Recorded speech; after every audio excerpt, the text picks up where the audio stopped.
Namaste, welcome to Yoga Pro, the Yoga Professionals program. And am I in the bath? Yes. Is it strange? Totally.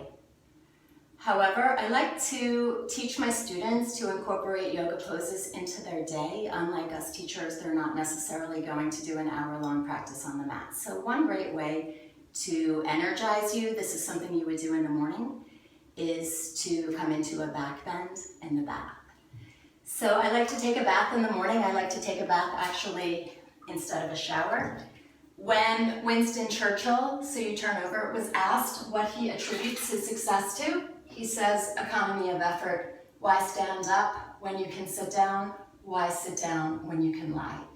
So even in the morning, as I mentioned, I like to go into the bath.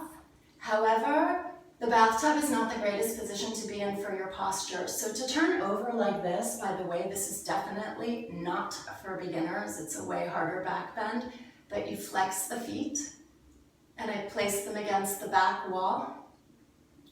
And then we'll see, either of the tub or the wall itself, depending on your tub, the shape, the length, the width, etc. This is a fairly big and long tub. So, and then you center and you hold. And you're working in a pose similar to bow, Dhanurasana. In order to deepen, you can come a little bit more forward and take your arms up. My knees are straighter, it's a deeper back bend, it's also a deeper shoulder opener. And then after a couple of breaths here, change the hands.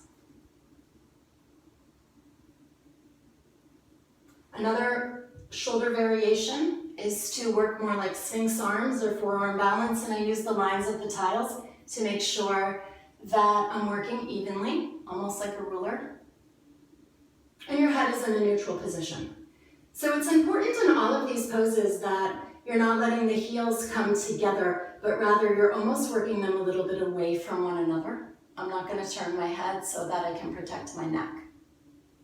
And then as I begin to straighten the knees, I keep that little action of separating the heels away from one another, straightening the knees and drawing the belly in. And that helps to neutralize the lower back. This is way deeper. However, you can also reach the arms up the wall. And then I press into the back wall to come even a little bit higher, getting a deeper shoulder opener, getting a way deeper back bend, and I'm straightening my legs. My feet are pressing into the back wall. I take the heels, again, a little bit away from one another as I lift through the lower abdomen. And then breathing, of course. You can hold as long as you would like. If it feels too deep or you feel like you're crunching in your lower back, it's important that you come out. And then in order to come out, I simply like to carefully slide back down.